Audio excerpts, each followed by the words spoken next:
오늘 아침에 이 말씀을 가지고 그리스도인이 힘써야 될 일들이라는 주제로 말씀을 전하겠습니다. 오늘부터 명절이 시작되는데 어제 늦게 보니까 인터넷에 보니까 이제 비로소 귀성길이 풀려가지고 부산 가는데 5시 20분 걸립니다. 그게 한 12시 다 돼가지고 그죠? 그 정도 된 것 같으니까 아마 이제 고향 가시는 분들 다 내려가신 것 같아요. 다 내려가셔서 이제 고향에다 이렇게 들어가신 것 같은데 오늘 이 새벽에 명절이신데도 이렇게 추운데 새벽에 오신 여러분 주님의 이름으로 축복합니다. 이렇게 오셨는데 우리 하나님께서 오늘 보너스로 그냥 여러분에게 기도하시는 거 다 응답해 주실 줄로 믿습니다. 예. 자, 오늘 그리스도인들이 힘써야 될 일들 그런 주제로 말씀을 전하려고 하는데 오늘 이 말씀을 좀 보겠어요. 1절에 보면 내가 너희와 라오디게아에 있는 자들과 물은 내 육신의 얼굴을 보지 못한 자들을 위하여 얼마나 힘쓰는지를 너희가 알기를 원한다. 사도 바울이 그렇게 말을 하면서 시작을 합니다. 그러니까 우리는 이 2장 1절을 통해서 이 사도 바울은 골로새 교회를 한 번도 가본 적이 없고 지금까지 이 서신을 쓸 때까지 그들을 만난 적도 없고 또 골로새 교회는 또 라오디게아 교회도 어떻게 바울이 세운 교회가 아니라는 것을 알 수가 있습니다. 이 교회는. 1장 7절에 보면 누가 세웠다 그랬어요? 에바브라라고 하는 바울의 제자가 가서 세웠다 그랬죠? 바울의 선교 전략은 대략 대도시, 교통의 요지 이런 곳에 가서 복음을 전함으로 그 복음이 세계 사방으로 뻗어나가는 선교 전략을 가지고 선교를 했어요. 그러니까 바울이 아무데나 막 가서 선교한 게 아니에요. 무작위로 막 그냥 은혜다 그러면서 막 가서 한 게 아니에요. 철저한 계획 속에서 기도하면서 이렇게 선교를 했습니다. 그러니까 이 골로새는 좀 그 상간에 있는 작은 마을이에요. 작은 마을. 여기는 바울이 다 갈 수는 없잖아요. 한 사람이. 에바브라라고 하는 이 충실한 제자이고 또 빌레몬서를 함께 읽어보면 함께 갇힌 자들이었던 자라 그랬어요. 복음 전하다 갇혔던 에바브라가 가서 전했습니다. 에바브라를 통해서 이제 골로새라고 하는 곳에 교회가 세워진 것을 알게 됐죠. 라오디게아 이런 곳에.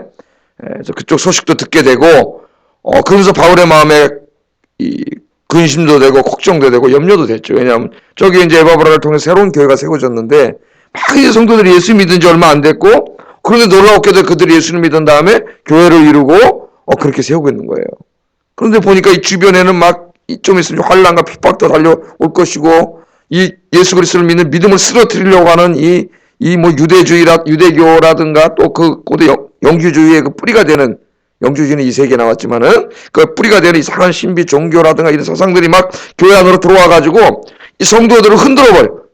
예수 그리스도 십자가 부활의 복음을 믿는 성도들의 믿음을 흔들어 버리고 그러니까 염려가 돼 가지고 이 골로새서를 쓰게 됐고 1장부터 읽어보면은 그들을 위해서 바울이 기도하고 그런 장면이 나와요. 그래서 1절에 오늘 뭐라 하냐면은 내가 너희를 위해서 얼마나 힘쓰는지 얼굴로 보지 못했지만 한 번도 얼굴로 이렇게 대한 성도들은 아니에요. 자기가 개척한 교도 아니고 전도한 성도도 아니고 만나보지도 않았지만은 그런 말이죠. 그러나 내가 너희를 위해서 얼마나 힘쓰고 있는지를 너희가 알기를 원한다. 그렇게 얘기합니다. 어떻게 보면은 공치사하는 것 같아요. 그죠? 에? 내가 너희들을 위해서 정말 많이 애쓰고 있다. 내 수고 좀 알아줘. 그런 말이잖아요.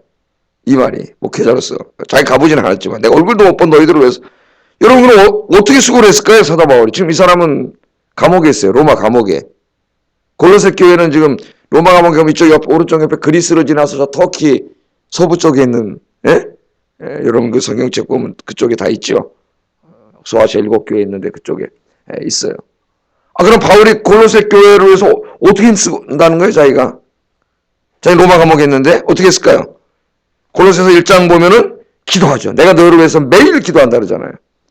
골로새 교회가 세워졌다는 것을 안 다음부터는 매일 그들을 위해서 기도하고 또 골로새서 1장부터 4장까지 읽어보면 그들의 믿음이 그리스도 안에서 성숙되기 위해서 얼마나 수고하고 염려하고 있고 또 하나는 지금 뭐라고 있어요? 골로새서라고 하는 이 하나님의 말씀을 기록해서 그들에게 보내는 이 일을 하고 있지 않습니까? 이렇게 해서 굉장히 수고하고 있는 걸 좀 알아달라는 거예요. 이런 공치사하는 할까요? 바울이? 바울까지 그건 뭐하러 공치사하겠어요? 이 사람들을 얼굴로 보지 못했기 때문에 사도 바울이 전한 이 골로새서 이 전체를 그들이 읽고 이 말씀대로 순종하기 위해서는 사도 바울이 자기들을 위해서 얼마나 힘쓰고 사랑하고 관심 갖고 있는가를 아는 게 중요하겠죠. 예? 제가 오늘 여기 와서 설교하는데 제가 짧은 설교를 간단하게 하지만 오늘 말씀이 굉장히 어렵습니다. 1절부터 5절까지. 제가 어제 설교 끝나고 가서 기도한 다음에 아침부터 어제 집에 가서 한 12시까지 계속 주석을 공부했는데 이 2절 말씀이 너무 어려워요. 2절에. 예? 이걸 1절부터 5절까지 그리고로 계속 해석하다가 이 번역본도 다 우리나라 번역본 많잖아요. 다 표준 번역, 공동 번역, 뭐 답안대, 몽망진창 번역이고 주석을 다 해결이 안 돼. 계속 공부하다 이제 제가 해결됐어요. 개인적으로 이제 해결은 됐지만은 이렇게 쓰고 한다. 내가 설교를 그냥 간단하게 적어갖고 오는 게 아닙니다, 여러분. 그게 예전과 똑같죠. 지금 제가 하는 설교가. 예? 요새 저 개인적으로도 바빠가지고 화요일날 가서 저희 집사 입원시키고 또 수요일날 또 퇴원시키고 이러다 보니까 수요 설교하려면 에스겔서가 굉장히 어려워요. 주석도 굉장히 많이 읽어야 돼. 공부해야 되는 시간이 없어. 그래서 하여튼 감은 시간만 나면 주일날이든 뭐 토요일이든 뭐 하여튼 집에 가서 밤이고 늦게 뭐 주석을 계속 읽지 않으면 설교를 할 수가 없어요. 그래서 계속 병원에 가서 앉아있다가도 책을 읽어야 되고 수요일날 아침 같은 경우에는 새벽기도 끝나면 제 방에 가서 기도 끝나고 앉아가지고 계속 한 거의 10시 될 때까지 아침에 여기서 제 방에서 설교 준비를 해놓고 병원에 가서 퇴원시키고 또 와가지고 마무리하자마자 또 앉아서 목요일 새벽 설교 준비를 계속. 그러니까 제가 설교를 이렇게 무슨 예화하고 그런 사람이 아니라 이렇게 말씀을 주의하는 사람이 습관적으로 주석을 많이 읽어요. 내가 혹시 잘못 잘하는 게 있나 없나 이렇게 해가지고 그렇게 해서 이 설교를 준비하는 거죠. 오늘 아침에 와서 잠깐 설교한다고 제가 결코 소홀하지 않고 공부하는 양은 주일 설교하는 것보다 어떻게 더 많습니다. 이렇게 많이. 제가 이렇게 말씀을 준비한 거 좀 알아주세요. 그런 거랑 똑같은 거죠. 그럼 공치 하려고 하는 게 아니라 뭐 하려고 하는 거예요. 설교 좀 잘 들어주세요. 이 말씀을.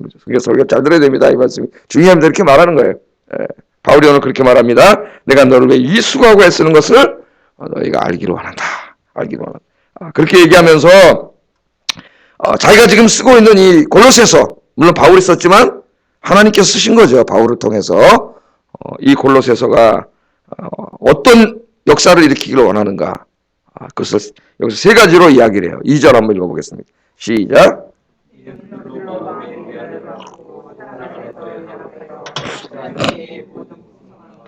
하나님의 비밀인 그리스도를 깨닫게 하려 함이니. 예, 아멘. 자, 첫째는 이는 그 말이죠. 내가 너를 위해서 굉장히 수고하고 했어. 기도도 하고 마음으로 염려도 하고. 그러나 가장 중요한 건 골로새서 서신을 지금 쓰고 있는데 이 서신이 너희들로 라오디게아 교인들, 너희들과 또 라오디게아 교인들, 그러니까 그들로 그랬어요. 마음에 위안을 주기를 원한다는 거예요. 이 서신을 읽고 너희들이 마음에 위로를 받기를 원한다. 위로를 받기를 원한다. 그렇게 이야기하고 있습니다. 그러니까 지금 이 어린 성도들이잖아요. 그죠? 주변 환경이 녹록지 않아요. 눈만 뜨면 나가서 로마 황제 신전에 절을 하라고 강요를 받고 있고 잠시 후면 환난과 핍박도 몰려올 거예요. 이단 철학 사설들도 이제 좀 뒷장 보면은 6절부터 보면 이제 막 굉장히 많아요. 흔들리는 것도.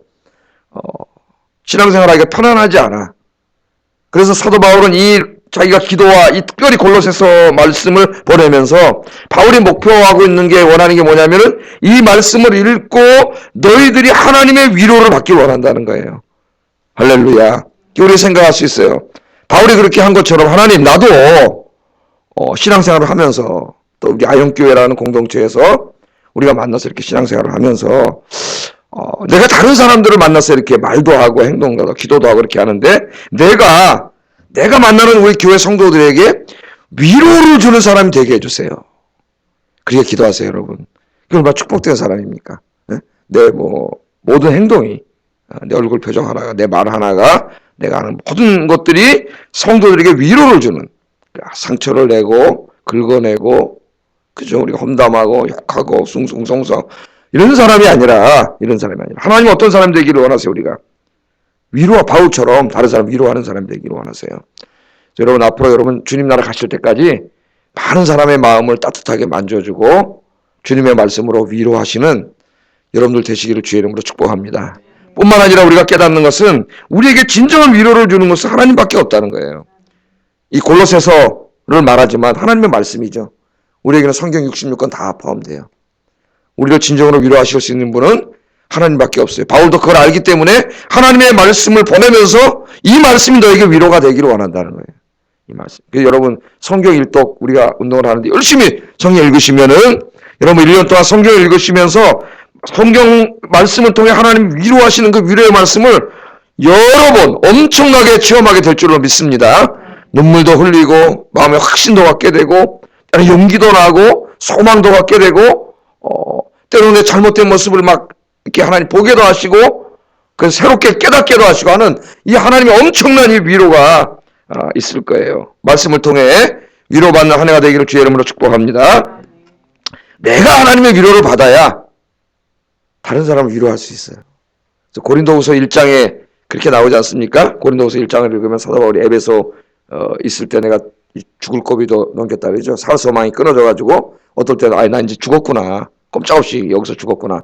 그 정도 환난과 핍박을 받을 때도 있었는데 그 환난이 클 때마다 주님의 위로는 더 컸다. 바울이 그렇게 얘기하죠. 큰 하나님 위로를 받았다고 이야기하면서 내가 주님께 받은 이 위로로 너희를 위로하기를 원한다 그래요. 그렇게 이야기하면서 너희들도 지금 고난을 받고 있는데 고린도 교인들에게 그 고난받음을 통해 주님의 위로를 너희가 체험하고 그 위로를 체험함으로 그 위로로 서로 위로하기를 원한다 그래요. 할렐루야. 주님의 이 위로를 체험한 사람만이 다른 사람을 위로할 수 있습니다. 그래서 늘 말씀을 통해서 여러분 주님의 큰 위로를 체험하시고 다른 사람을 위로하시기를 주의 이름으로 축복합니다. 두 번째는 이 골로새서를 보내면서 뭘 원한다 그래요? 사랑 안에서 연합하기를 원한다 그래요. 너희들이. 이제 교회가 막 생겨났습니다. 사도 바울은 너무나 잘 알고 있어요. 우리 인간에겐 죄성이 있습니다. 죄성이. 이 죄성이라는 게 뭐예요?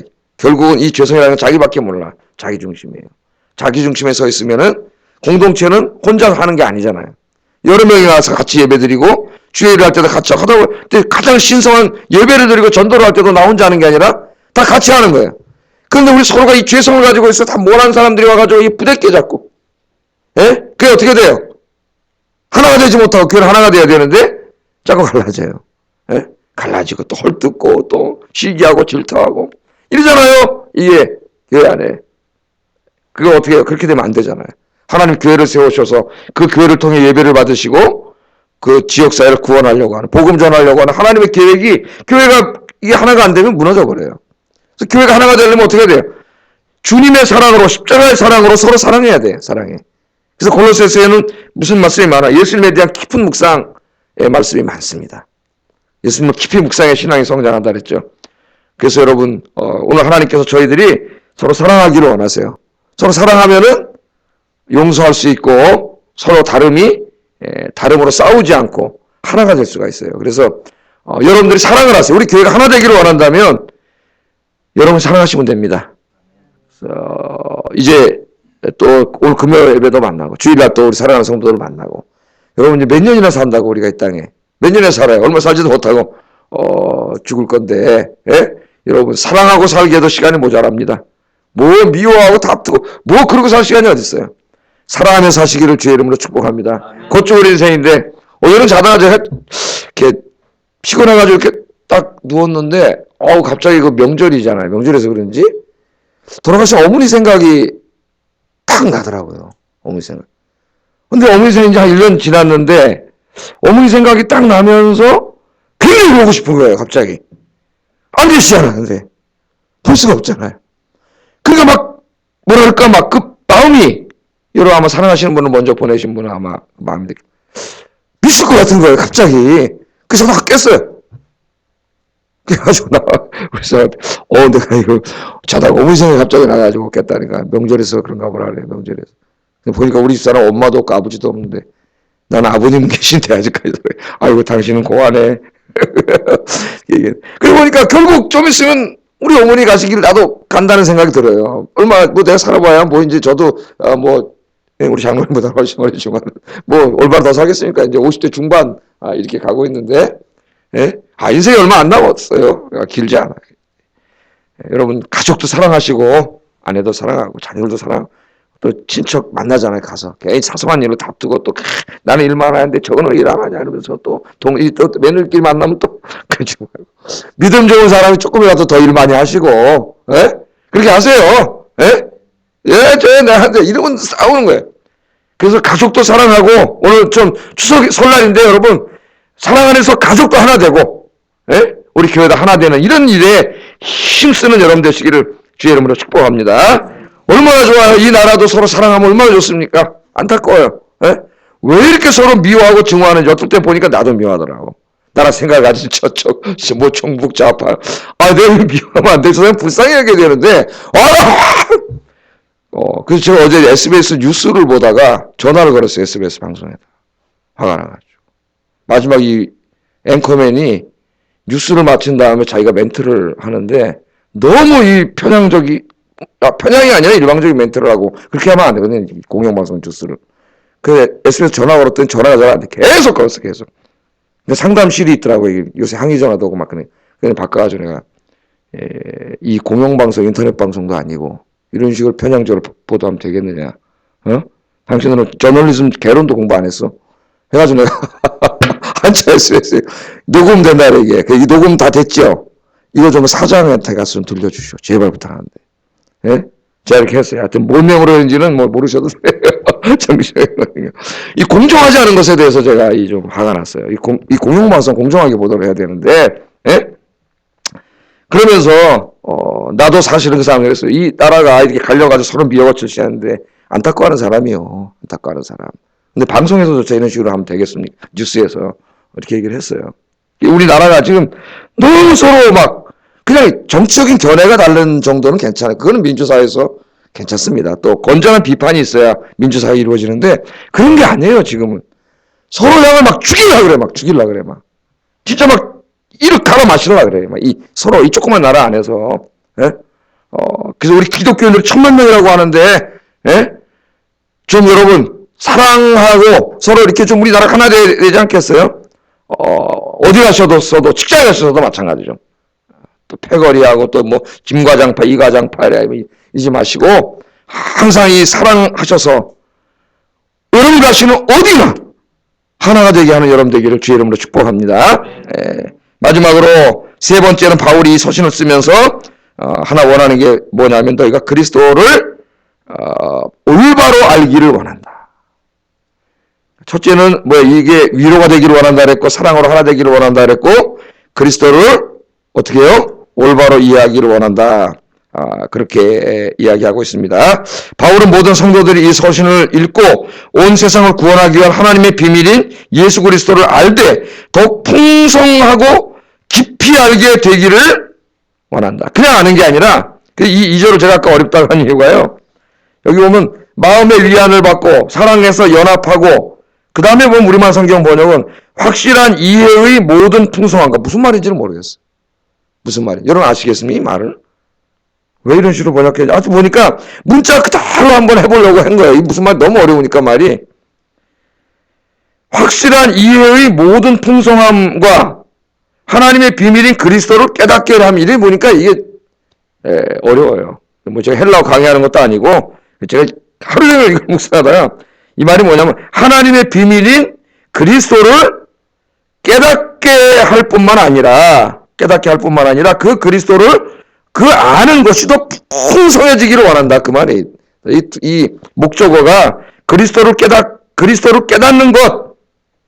아니, 하나님의 비밀인 그리스도를 이게 목적어예요. 그것을 깨닫고 또 확실하게 이해하는데 풍성할 정도로 확실하게 이해하기를 원한다. 그 말이 같이 다 걸리는 건데 번역을 이렇게 이해가 없이 하다 보니까 이거 한글인데 도대체 한글인데 아무리 성경을 읽어도 무슨 말인지 모르겠어요. 그래서 제가 공동번역, 표준번역 뭐 다 읽어봤는데 영어 성경 다 그 너무 의역을 이 헬라어 본문하고는 상관없는 막 번역을 해놔가지고 이게 바로 그 말이에요. 예수 그리스도 하나님의 구원의 비밀이 뭐예요? 하나님의 구원의 비밀이 예수 그리스도 십자가 부활 아닙니까? 창세 전부터 준비하신 그 비밀을 너희가 알 뿐만 아니라 알되 그냥 지성적으로만 알지 말고 그걸 그 알매 지식이 더 풍성해지고 더 부유해지기를 원한다는 말은 더 깊이 알기를 원한다는 거예요. 그냥 예수님 나를 위해서 십자가에서 달리시고 죽으셨습니다 정도가 아니라 여러분 골로새서를 공부하셨잖아요. 이제 그분은 창조주 하나님이신 줄 알았고 그 창조주 하나님이신 예수님 이 땅에 오셔서 무엇을 하기 위해서 오셨는지 이 온 우주를 새 창조하기 위해서 오셨다는 것 다 아셨고 그죠? 그분이 바로 하나님의 보이지 않는 형상님도 아셨고 그분이 바로 하나님이심을 아셨고 태초부터 존재하시는 하나님을 아셨고 우리가 이렇게 아셨잖아요. 예? 더 깊이 더 풍성하게 에베소에 있는 말씀대로 하면 그 예수님의 사랑의 넓이와 깊이를 알기를 원한다 그랬죠. 그 주님의 십자가 부활에 담겨있는 엄청난 그 신학적인 의미, 그 사랑의 넓이와 깊이를 알기를 원한다 그랬어요.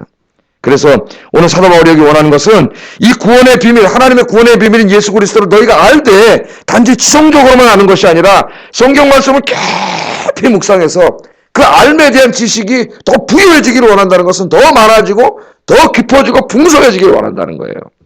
그래서 여러분 성경 읽고 성경 공부하고 이 말씀 열심히 들어야 돼요. 열심히. 여러분이 그렇게 되기를 주의 이름으로 축복합니다. 그러면 왜 그래야 되느냐? 그 이유가 3절에 있어요. 3절 읽어보겠습니다. 시작. 아멘. 그 예수 그리스도의 십자가 안에는 뭐가 있어요? 모든 지혜와 지식의 보물들이 다 그 어디에 감춰져 있어요? 예수님 안에 감춰져 있어요. 물론 이 세상에도 지식이 있습니다. 뭐 소크라테스의 철학책, 플라톤의 철학책을 열어봐도 거기에도 지혜와 지식이 있어요. 지혜와 지식이. 그러나 그것들은 우리 인간의 모든 문제, 이 우주의 모든 문제를 해결해주는 지혜와 지식이 없어요. 피상적인 것만 있지. 그러나 예수 그리스도 안에는 정말 이 우주와 인간과 그리고 우리의 삶의 모든 지혜와 지식이 다 어디 있어요? 예수 그리스도 안에 있어요. 예수 그리스도 안에. 그리고 예수님의 말씀인 성경 안에 있어요. 성경 안에. 지혜, 구원에 이르는 지혜도 거기에 있고요. 우리가 하나님의 교회를 어떻게 공동체를 이루어가느냐 해야 되는 그 지혜도 다 예수님 십자가 안에 있어요. 우리 사랑하는 거죠. 십자가의 사랑으로. 예? 내가 하나님을 어떻게 섬겨야 되는 것도 다 예수님의 십자가 안에 그 안에 다 있어요. 또 우리 인생을 어떻게 성공적으로 살아가야 하느냐 하는 것도 예수님의 십자가 안에 모든 지혜와 지식이 다 있어요. 예수님 안에.